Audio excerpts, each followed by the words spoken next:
través de este medio virtual. Igual agradezco al Laboratorio Elmore, quien a través de su representante en Jalapa, Sergio Iván Castro, me hizo esta amable invitación para estar con ustedes. Dentro de mi currículum, bueno, ya tengo 30 años en el servicio profesional y bueno, ahí fueron 20 años, son 20 años en la práctica privada. Es un tema sencillo el que les vamos a presentar esta noche, pero de mucha importancia, puesto que todos sabemos que es uno de los principales motivos de consulta externa, tanto en área privada como en área pública. Vamos a dejar a las preguntas, si es que hubiera, o en el chat para poderlas dilucidar al final de la charla, por favor. Bien, pues sin más preámbulos, vamos a comenzar con algunas características, con algunas consideraciones del tracto urinario, situaciones anatómicas que tenemos que tener presente. Principalmente, saber que son dos órganos glandulares en situación retroperitoneal que se encuentran a la altura de la región lumbar, a cada lado de la columna vertebral. Tienen una dimensión aproximada de 12 centímetros de largo por 6 centímetros de ancho, con un espesor aproximadamente de 3 a 3.5 centímetros. En conjunto, los dos riñones tienen un peso aproximado de 300 gramos. El riñón izquierdo es más grande, pesa más que el derecho, y en este sentido el riñón izquierdo tiene un peso aproximado de 170 gramos, mientras que el derecho 130 gramos. Sí. Las funciones, la función del riñón es la principal, pues es la de excreción, es decir, eliminación de agua, de productos no deseados, disueltos en la orina, son productos de desecho del metabolismo nitrogenado, por ejemplo, la creatinina, el ácido úrico. También tiene una función de regulación del equilibrio hidroelectrolítico, es decir, del volumen de agua en el organismo, de los iones de calcio, potasio, fósforo, magnesio, y todos los iones en general. Es la regulación del equilibrio ácido-base. La función también, hay una función endocrina, que se trata de la producción de la eritropoyetina, que se produce en las células intersticiales tubulares. Interviene también en el metabolismo de la vitamina D, interviene también en el sistema renina-angiotensina-aldosterona. Además, bueno, recordar que pues están divididos en 3 zonas diferentes, como lo pueden observar en la pantalla. Y la siguiente son los elementos extrarrenales, que son los uréteres, la vejiga y la uretra. Los uréteres descienden verticalmente y al penetrar a la cavidad pélvica, cruzan los vasos ilíacos, iniciándose su trayecto pélvico. En el hombre, los uréteres pasan por debajo de los conductos deferentes, mientras que en las mujeres, la mujer lo hace por debajo de las arterias uterinas. Respecto a la vejiga, bueno, tiene una capacidad que puede alcanzar hasta los 450 mililitros. hasta que aparece el deseo de orinar. En caso de retención, la orina puede contener hasta 2 o 3 litros.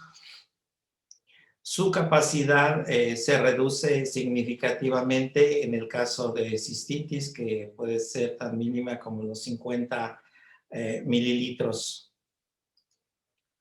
Respecto de la vejiga, también pues consta de una capa serosa, una capa muscular y una mucosa.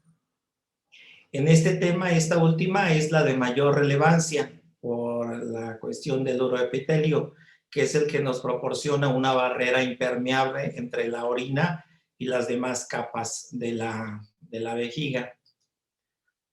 Algunos mecanismos de defensa del uroepitelio respecto de la vejiga, pues está el vaciamiento vesical periódico, determinado por un lavado por arrastre que impide que los gérmenes con escasa afinidad por el uroetelio lo colonicen. Normalmente la válvula vesíco-ureteral previene también el reflujo de la orina de la vejiga hacia sectores más elevados. Otro factor importantísimo en este tema es la proteína TAM-Hostman presente en la orina y que contiene numerosos residuos que van a competir con la adherencia mediada por la E. coli uropatógena, principalmente por los pilemanosa sensible. La característica también de protección es la osmolaridad de la orina, su contenido de urea, el pH ácido, también inhibe el crecimiento bacteriano, el pH ácido de la vagina determinado por la flora en la mujer. En el hombre, las secreciones prostáticas contribuyen también a dificultar la colonización perineal por potenciales patógenos.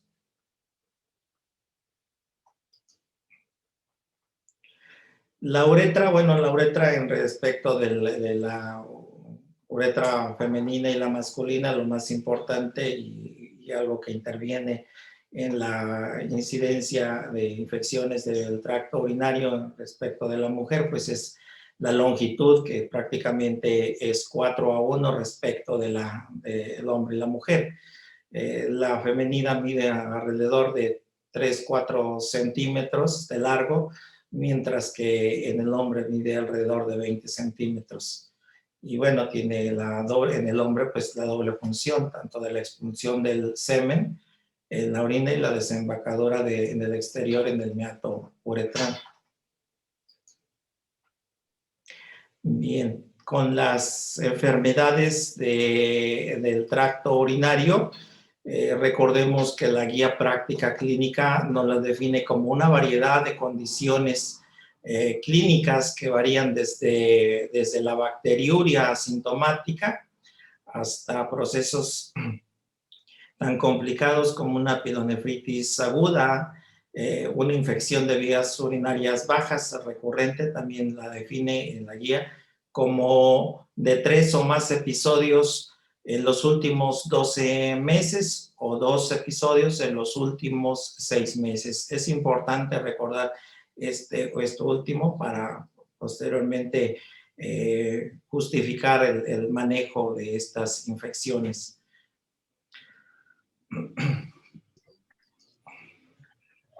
Las infecciones del tracto urinario no complicadas se definen como una infección en el tracto urinario de una persona previamente sana o embarazada, adulta, sin antecedentes de alteraciones anatómicas.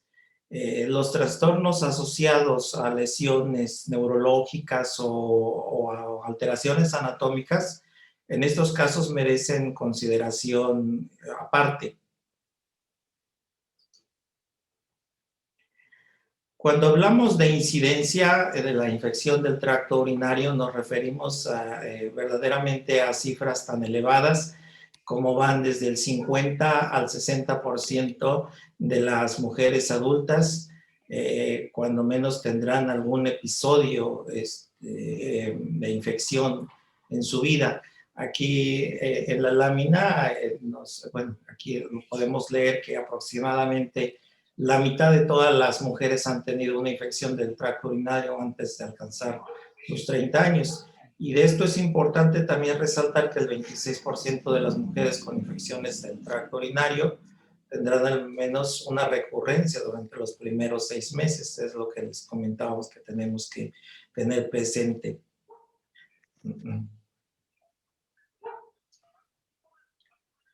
En el caso también de la incidencia, el boletín de la CONAMED y la Organización Panamericana de la Salud, en la edición 2018, nos reporta que las infecciones asociadas al cuidado de la salud en unidades hospitalarias, la red hospitalaria de vigilancia epidemiológica, en este reporte nos ubica las infecciones de vías urinarias en el tercer sitio con un porcentaje del 15.7%, lo cual es bastante elevado.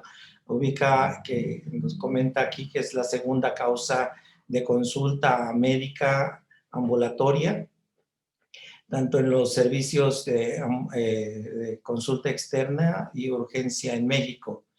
En personal joven, en mujeres y hombres jóvenes, la proporción de la frecuencia de las infecciones del tracto urinario, pues sí, es muy, muy diferente, 30-1. Ya en edades avanzadas prácticamente es 1-1. Los síntomas clásicos que incluyen a la cistitis, a infecciones, incluye la disuria, la polacuria, la urgencia, la piuria y bueno, en ocasiones se observa hematuria. En el caso de la pilonefritis, bueno, clásicamente se asocia con fiebre, escalofríos, dolor en los flancos, puede acompañarse de náusea, vómito. Es una situación verdaderamente que hay que atender urgentemente para no complicar más el caso. La sintomatología de bacteriuria pues se pone en peligro a la vida del paciente.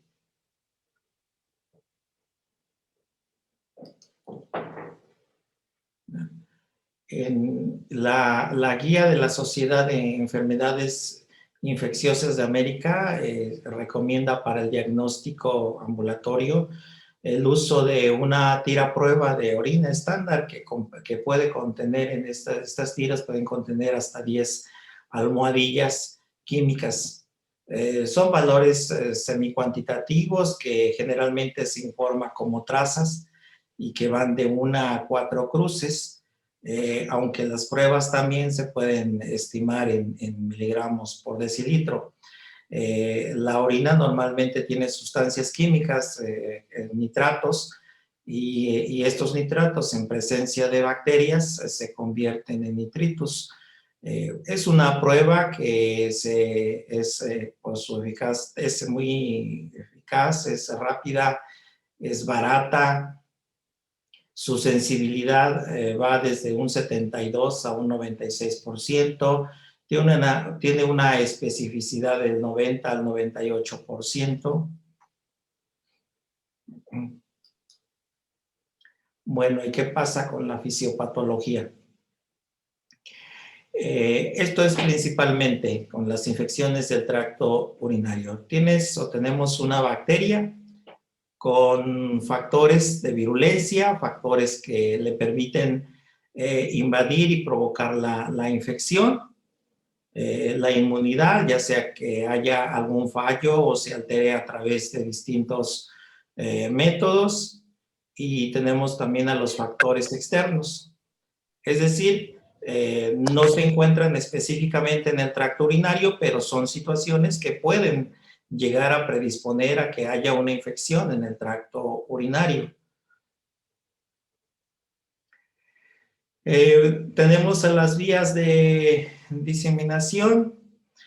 tres vías de diseminación: la ascendente, la linfática y la hematógena. La principal es la vía ascendente.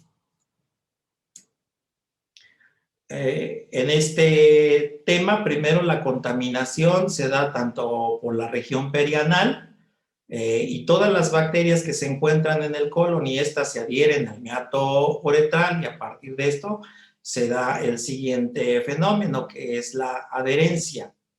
Es decir, se pegan, y con estos factores de virulencia y la estructura específica de la bacteria, que en el caso más importante es la Escherichia coli, van ascendiendo a otros sitios del tracto urinario, y en este ascenso se le conoce como migración, llegando así a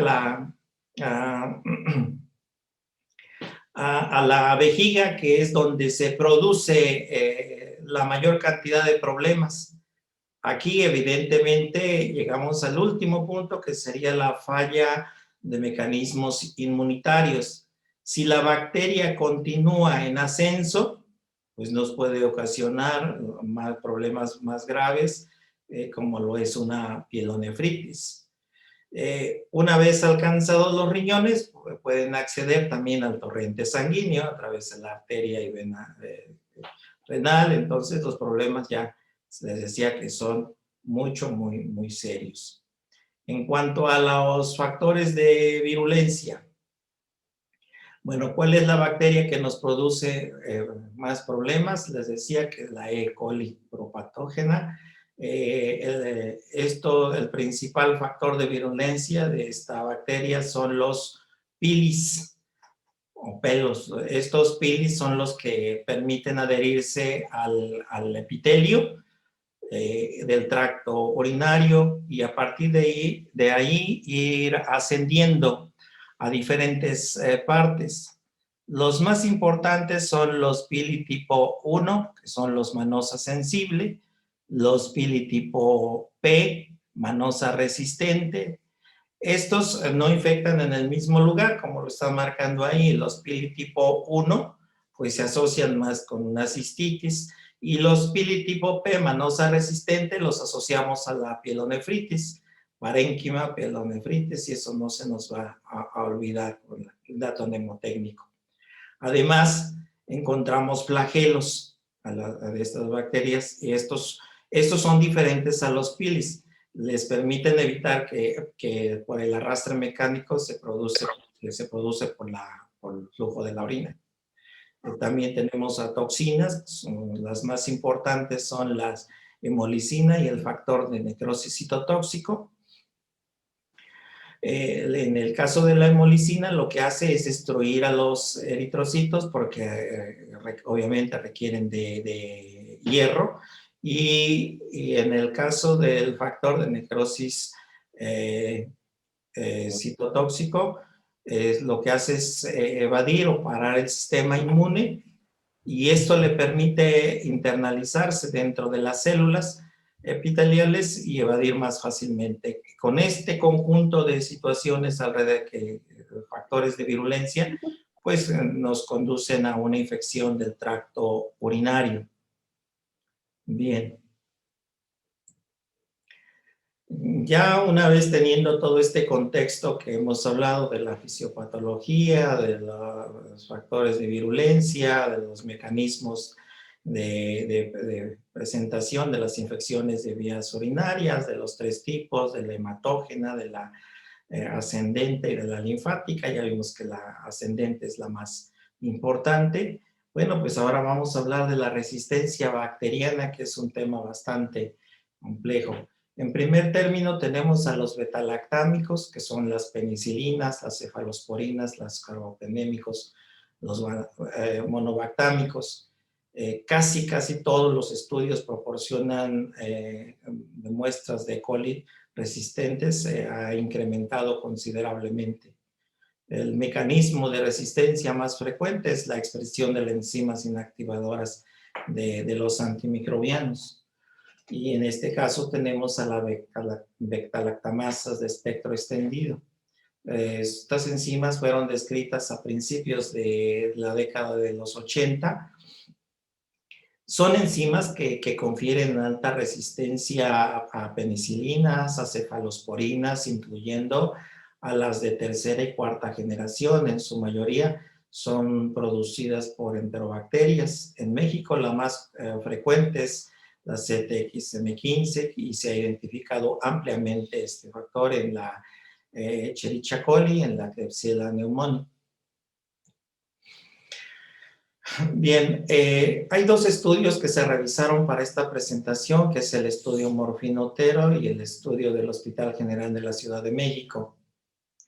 El primero nos habla que la frecuencia de resistencia de la E. coli a ceftriaxona encontró que hasta de 41.7%. Y en el otro estudio de la Ciudad de México, la resistencia que proporciona a la E. coli productora de beta-lactamasa fue del 71.4%, muy alta, mientras que también la resistencia a las fluoroquinolonas llegó hasta el 89.7%. De este estudio, en estas láminas les resalto a la nitrofurantoína, que con una menor incidencia de resistencia, con un 7.7% versus trimetoprim sulfametoxazol, que nos habla del 61.5%, o incluso alguna, por ejemplo, de la ciprofloxacino también es prácticamente la misma que el trimetoprim, ¿sí? Bien, este estudio fue realizado en 47 hospitales de la República Mexicana, en 47 hospitales, perdón, en 20 estados de la República Mexicana, en un periodo de 6 meses. Las infecciones urinarias aquí presentes, este es el número, con este número, y tenemos un porcentaje de resistencia del 5.7%, mientras que para trimetoprim 61.5%. Aquí podemos encontrar a los diferentes antimicrobianos, betalactámicos, y también tenemos a los aminoglucósidos, por ejemplo, que está 1.8%, que fue el que obtuvo menor resistencia. Nada más aquí cabe aclarar la ototoxicidad y la nefrotoxicidad que tenemos con este fármaco, y lo benigno que tenemos con la nitrofurantoína. Entonces, ¿por qué utilizar Irsilus nitrofurantoína, que nos presenta el buen amigo Sergio? Bueno, pues debido a la falta de alternativas terapéuticas para el manejo de infecciones por bacterias negativas resistentes y productoras de beta-lactamasas de espectro extendido, bueno, pues se vio la necesidad de introducir estos viejos fármacos, como fue la nitrofurantoína y también la fosfomicina. ¿Qué pasa con el tratamiento de la infección no complicada? En estos quiero resaltarles 3 aspectos importantes que tenemos que tener en cuenta. El primero, recordamos que los betalactámicos, como ya hemos observado, no están recomendados en el caso como tratamiento de primera línea para tratar una cistitis aguda no complicada. El otro tema, bueno, la sugerencia de no abusar de las fluoroquinolonas, de las cefalosporinas de tercera generación, y tercero, tampoco de las fluoroquinolonas. Estos son algunos conceptos importantes que tenemos que tener en cuenta para el tratamiento de la ITU no complicada. ¿Qué sí se recomienda? ¿Qué tenemos para el tratamiento de infecciones urinarias no complicadas? En primer término tenemos aquí a la fosfomicina, pero resaltamos a la nitrofurantoína macrocristales por su bajo grado de alteraciones y buenas disposición que se tiene con ella para soportarla en el tracto gástrico. Las guías de la Asociación Europea es otro de los motivos para utilizar la nitrofurantoína. la guía europea nos menciona a la nitrofurantoína como medicamento en el tratamiento de la primera línea, con una eficacia fuerte nos está mandando en las cistitis en mujeres la cistitis no complicada en mujeres. Y nos menciona de igual manera la misma dosis, ¿no? De 50 a 100 miligramos 4 veces al día en la cistitis no complicada. Las guías de la sociedad americana y de la sociedad europea señala en este cuadro que las mujeres con cistitis aguda no complicada y en ausencia de fiebre, dolor, encostado o alguna otra sospecha de pielonefritis y capaces de tomar medicación oral, y si la respuesta es sí, la recomendación es, bueno, siempre y cuando haya buena disponibilidad, que no haya alergias, que haya buena tolerancia, bueno, nos menciona que si la respuesta es sí, nitrofurantoína, macrocristales 100 miligramos 2 veces al día. Si la respuesta es no, bueno, pues tenemos considerar si la respuesta es no, hay que considerar un diagnóstico diferente, como podría ser una pielonefritis o complicación, infección del tracto urinario. Y obviamente, pues tratar en consecuencia. También, bueno, en caso de tener algunas consideraciones, tanto aquí con el historial, con la tolerancia, la disponibilidad, en caso de que no sea posible, bueno, tenemos a las fluorquinolonas que también, aunque tienen una alta tasa de resistencia, es una segunda opción terapéutica. O, en tercer lugar, pues los betalactámicos. Aquí cuidar en el caso que tenemos que evitar ampicilina o amoxicilina, porque tienen una muy baja eficacia. En el caso aquí de la guía europea, nos menciona que la nitrofurantoína macrocristales, 100 miligramos 2 veces diariamente durante 5 días, es una opción adecuada para una terapia debido a la baja resistencia o a la resistencia mínima. Y aquí dice y mínima propensión a daños colaterales. Esos daños colaterales se refieren a la flora habitual de la vagina, que también nos es importante considerar. Dentro de las infecciones urinarias recurrentes, que es otro problema clínico entre las mujeres, hay que considerar aquellas mujeres jóvenes sexualmente activas y que, bueno, por alguna razón sus infecciones son recurrentes. Puede ser por varios factores, puede ser no uso de preservativo, de condón, o cambio de pareja sexual, etcétera. En el embarazo, bueno, por razones obvias de cuestión de mecánica, el útero empuja a la vejiga y esto hace todavía mucho más cercana del meato y la longitud de la uretra, pues todavía lo hace con mayor propensión a presentar este tipo de problemas. En el caso de las... aquí vamos a quitar esto. En el caso de las mujeres menopáusicas, bueno, aquí es la diferencia, los trastornos con el pH, el cambio de pH urinario es otro de los factores. O pacientes con patologías urológicas, como pudiera ser incontinencia urinaria, cistocele, residuo posmiccional o alguna cirugía ginecológica previa. Dentro de su patogénesis, bueno, las infecciones del tracto urinario recurrentes, la reinfección se produce cuando las bacterias se infectan de forma inicial y persistente y aún después de la terapia.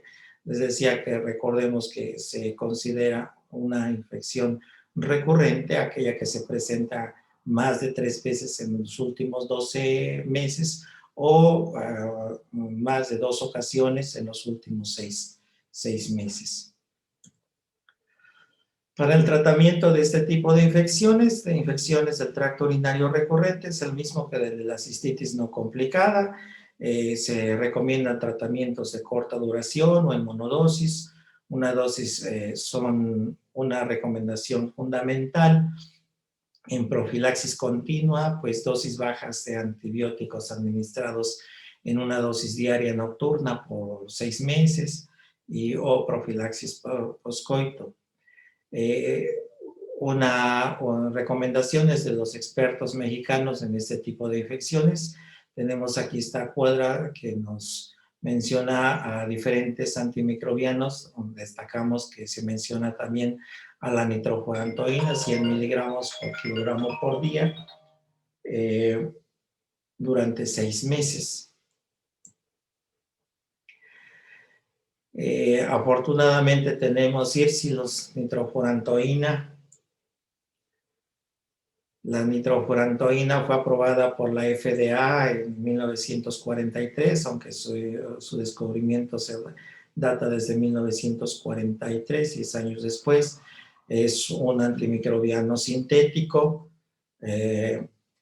Se usó ampliamente para el tratamiento de infecciones del tracto urinario en la década de los 70, que es cuando aparece el trimethoprim sulfametoxazol y los nuevos antibióticos beta-lactámicos estuvieron disponibles, pero gracias a que el arsenal y la disponibilidad que teníamos hace algunos años con respecto a la automedicación se cometieron tanto la población como nosotros abusamos de todo este tipo de arsenal de antimicrobianos y bueno, se provocaron una serie de resistencia bacteriana que a la fecha estamos padeciendo.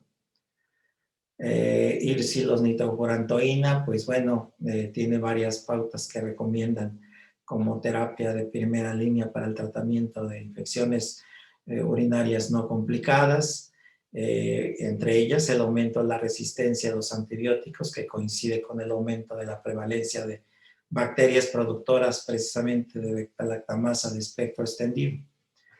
Lo que nos ha llevado al resurgimiento de este antimicrobiano. Irsilos nitrofurantoína pues se concentra en el tracto urinario inferior, mantiene una concentración sérica baja en el torrente sanguíneo, no afecta significativamente a la microbiota intestinal y esto era lo que nos mencionaba el cuadro donde mencionaba la guía europea de daño colateral. El daño colateral se refiere a esto precisamente, a no afectar significativamente a la microbiota intestinal. El uso principal de la nitrofurantoína ha seguido siendo el tratamiento para las infecciones del tracto urinario. Irsilos, la nitrofurantoína, su resistencia se ha mantenido prácticamente sin cambios durante su descubrimiento. La resistencia sigue siendo relativamente rara a pesar de varias décadas de uso generalizado. Constituyen un grupo de fármacos que solo alcanza concentraciones terapéuticas en vías urinarias. Se concentran en los túbulos renales de la pelvis renal y la vejiga a niveles terapéuticos muy adecuados. Destacamos el espectro antimicrobiano en este cuadro, en este triángulo. Contamos con grupo de antimicrobianos para gram positivos como para gram negativos. Los primeros que van desde las cefalosporinas, pasando rifampicina, daptomicina, teicoplamina, vancomicina, cicloxina, etcétera. Y ahí para los gram negativos tenemos aminoglucósidos monobactámicos y las cefalosporinas de tercera generación. Y destacamos que pues, la nitrofurantoína nos abarca tiene para ambos espectros, tanto para gram positivos, para gram negativos. Bueno, pues aprovechemos esta opción terapéutica de este fabuloso medicamento, el nitrofurantoína, y en especial IRSI, los que nos presenta el compañero Sergio. El espectro antimicrobiano es para este tipo de padecimiento. Tenemos es amplio para la Escherichia coli, para los Enterococci, para la Klebsiella, para los estafilococos y para los Enterobacter. No se quiso mencionar aquí las diferencias en cuanto al porcentaje de efectividad, pero sí cabe resaltar que para la Escherichia coli rebasa el 96% en todos los estudios, mientras que para los restantes sí disminuye, es diferente, un poco entre el 90 y 92%. El mecanismo de acción de la nitrofurantoína sigue siendo conocido desde los la década de los 40. Se utilizan varios mecanismos para lograr su efecto antimicrobiano, y estos son lo que interfiere como resultado de esas rutas, esas varias rutas enzimáticas que intervienen en la bacteria, en la membrana, intervienen en la respiración celular, en el metabolismo glúcido, en la síntesis de proteínas, de ADN, ARN y en la pared bacteriana. Esto actuado de manera simultánea sobre todos estos procesos, pues puede explicar la dificultad de las bacterias atacadas para desarrollar resistencia. Les presentamos aquí a la bacteria con sus diferentes antimicrobianos y sus diferentes tipos de mecanismos de acción, y destaco la inhibición de la síntesis de proteína de la subunidad 30, y en este caso tenemos a los nitrofuranos, a la nitrofurantoína. Su mecanismo, bueno, su disponibilidad solamente está como medicamento oral, su administración. No hay ajuste para dosis e insuficiencia renal, ya que el medicamento está contraindicado en pacientes con insuficiencia renal. La farmacocinética, bueno, la absorción de la nitrofurantoína se absorbe muy bien en el intestino delgado proximal de manera rápida y completa. No alcanza concentraciones plasmáticas elevadas por su rápida eliminación. Su vida media plasmática es de 20 minutos a 60.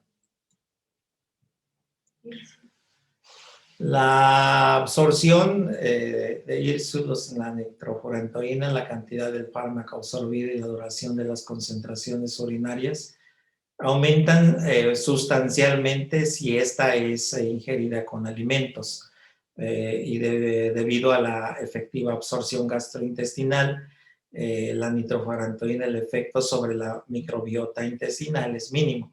Los daños colaterales son mínimos respecto de todo el arsenal diferente que tenemos con el resto de los antimicrobianos.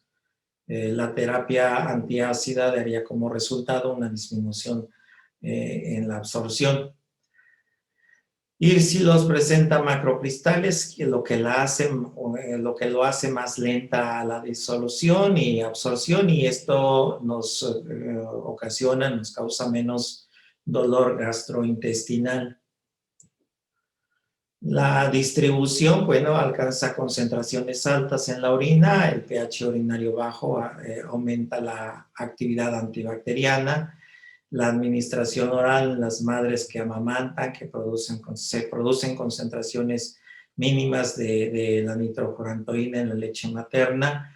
La nitrofurantoína no penetra en el humor acuoso, no penetra en el líquido cefalorraquídeo. En las prostatitis pues está contraindicado, no penetra en las secreciones, en el líquido amniótico, en las secreciones prostáticas. Su metabolismo, aproximadamente de 2/3 partes del fármaco, es rápidamente metabolizado, inactivado en muchos tejidos corporales, incluyendo el hígado. entre el 30 y el 40% de la dosis se elimina rápidamente por la orina sin sufrir modificaciones. Habíamos comentado sobre la vida media de entre 20 y 60 minutos. Algunas pruebas de laboratorio se ven afectadas, sobre todo algunas pruebas de funcionamiento hepático y en el caso también de la química de la glucosa, la creatinina seca también se ve afectada, falsamente elevados en el caso de la ingesta de nitrofurantoína. Irsilos tiene un perfil de seguridad, Irsilos nitrofurantoína tiene un perfil alto de seguridad y después de varias décadas su incidencia de efectos secundarios reportados es muy baja, está reportado con el 0.001% con base en los cursos totales de terapia.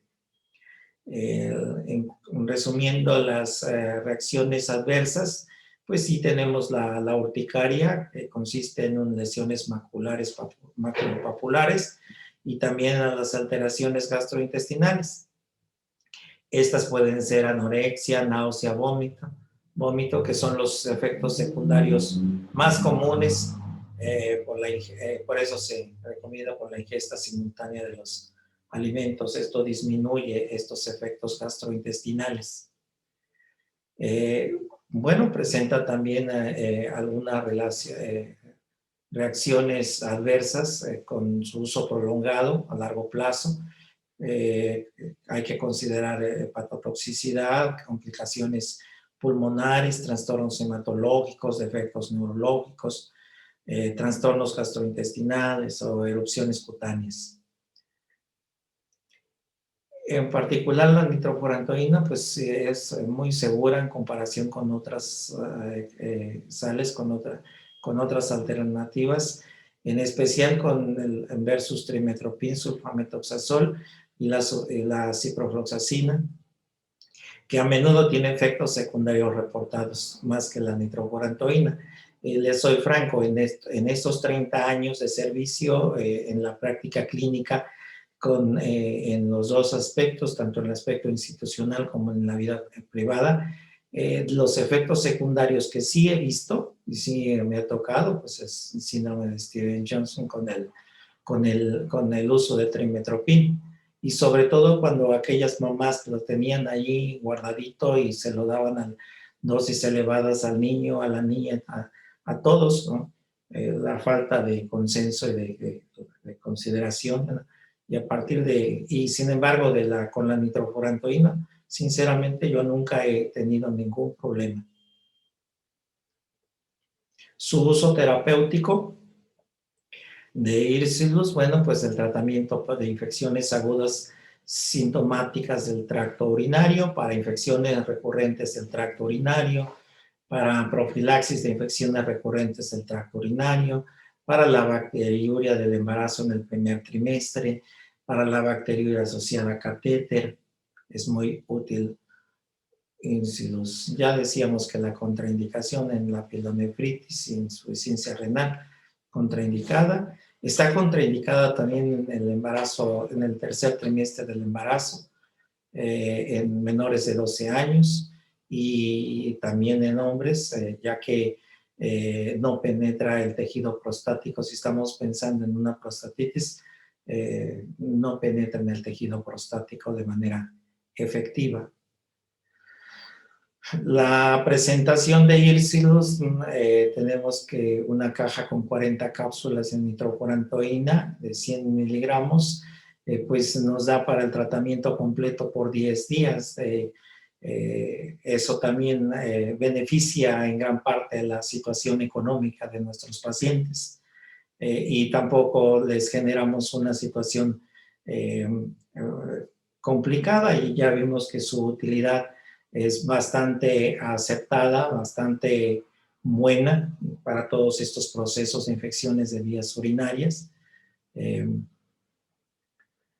Y bueno, pues ya con las conclusiones, las infecciones de vías urinarias es uno de los principales motivos de consulta diaria del médico de primer contacto, la consulta externa tanto a nivel privado como a nivel público. La mayor incidencia en mujeres jóvenes se encuentra en el sexo femenino. A medida que avanzan las edades, esto se va revirtiendo y prácticamente llega a ser a 1:1. El agente causal en la mayoría de los casos, en más del 90%, es la Escherichia coli, la nitrofurantoína, su uso protocolizado desde 2006, es algo importante. Pues por eso yo creo que también es uno de los factores que intervienen en su baja incidencia en resistencia bacteriana. Es un medicamento, es bactericida y bacteriostático, dependiendo de la cantidad. Bactericida o bacteriostático va a depender de la dosis. Es específica contra infecciones del aparato urinario. Ofrece una alta seguridad después de más de 7 décadas de uso, si consideramos desde su descubrimiento. Hasta aquí algunas consideraciones de nitrofurantoína, algunas situaciones, referencias bibliográficas que tenemos aquí. Y bueno, pues me dio gusto que me hayan escuchado. Si tenemos alguna duda, los atendemos con mucho gusto.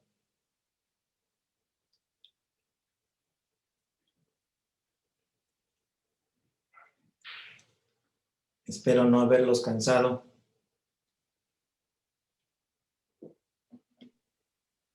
Doctor Linares, muchas gracias. Doctores, si tienen alguna pregunta, pueden escribirla a través del chat para que el doctor Linares nos haga el favor de irnoslas aclarando.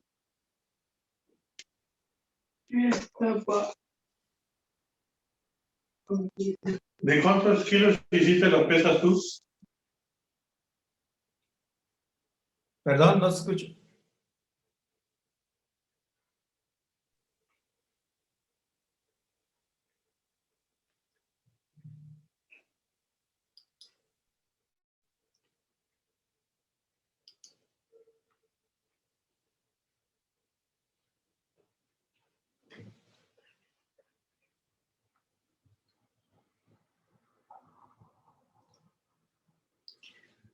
Pues parece que quedó todo claro. No sé si hay alguna consideración que agregar, Sergio.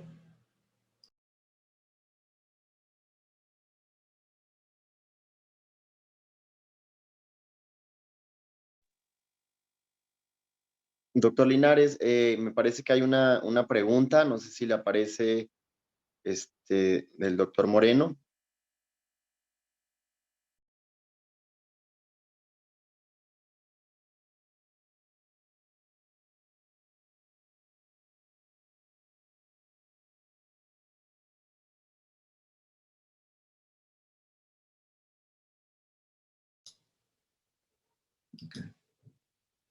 Sí, hay algunos estudios que nos hablan de la utilización en el tercer trimestre del embarazo y que se ha presentado en el recién nacido anemia hemolítica.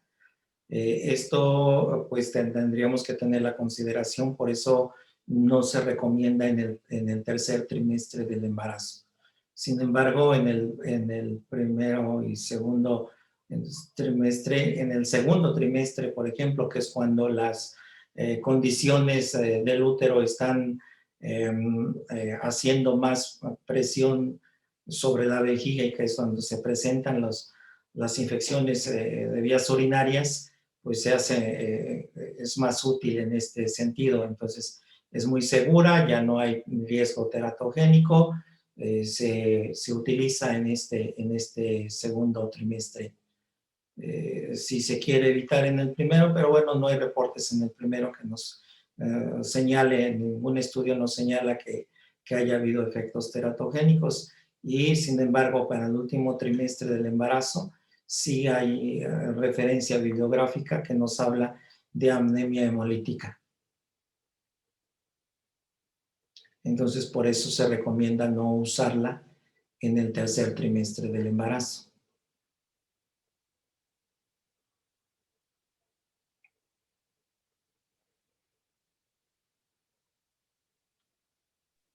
Gracias, doctor.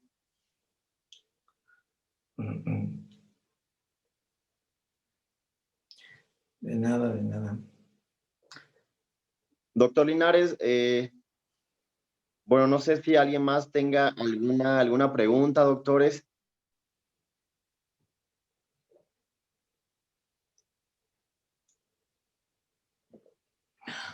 La doctora Alejandra nos comenta que excelente plática, doctor Linares. Mencionó usted que se puede usar una dosis de profilaxis de 100 miligramos de nitrofurantoína.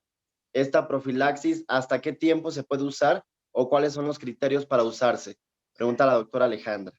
Sí, en infecciones recurrentes y podemos utilizar una dosis diaria de 100 miligramos durante 6 meses. Es lo que varios autores, incluso Harrison lo menciona. Entonces sí hay evidencia clínica y terapéutica, particularmente yo sí la he usado con muy buenos resultados. Doctora Yolanda, perdón, doctora Alejandra. Alejandra. Perdón. Sí, es la dosis profiláctica de 100 miligramos diarios durante seis meses. Y los criterios, pues es lo que digo, infecciones recurrentes. Les mencioné 2 o 3 veces la situación de la recurrencia, cuando son infecciones, 2 o 3 infecciones en el lapso de 12 meses, o infecciones que nos llega el paciente con infecciones recurrentes, 2 visitas cada 6 meses, bueno, pues ya hay que considerar el uso de la nitrofurantoína dosis profiláctica durante este periodo. Estar pendientes sobre todo de la función hepática, sus exámenes de laboratorio, como todo lo tenemos que tener bien claro, ¿no? Son situaciones que hay que cuidar, ¿no?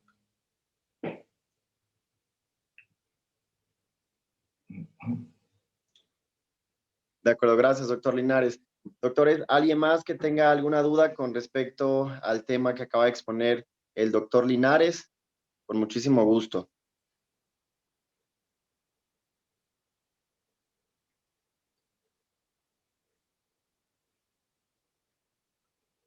La doctora Alejandra le agradece, doctor Linares, por la excelente plática. Gracias, doctora.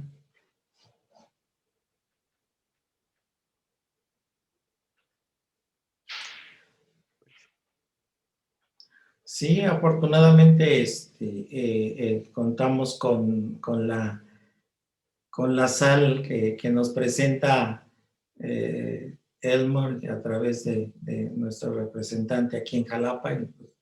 Es una excelente alternativa, IRSILOS, en el manejo de estas infecciones.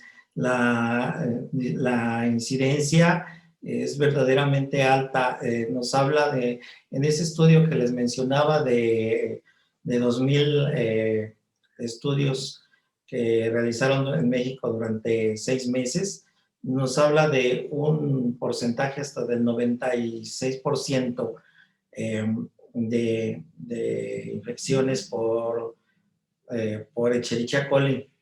Y bueno, la resistencia tan baja del 5%, es decir, que si yo tengo 10 pacientes en mi consulta durante la semana y si les prescribimos nitrofurantoína, bueno, estamos considerando que casi 9.5, casi 9, bueno, 9 o más, incluso llegan hasta los 10, 9.5, pues que vamos a tener resultados satisfactorios con la nitrofurantoína, y es un medicamento, pues como se ha protocolizado su uso durante varios años, yo creo que eso ha justificado también la baja incidencia de resistencia bacteriana.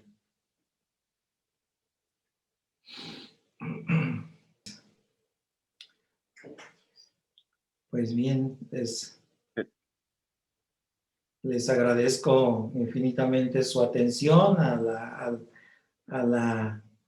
la presentación de esta noche. Sé que es importante para cada uno de nosotros como médicos tener información reciente, información a la mano y ante estas consideraciones que tenemos, que continuamos con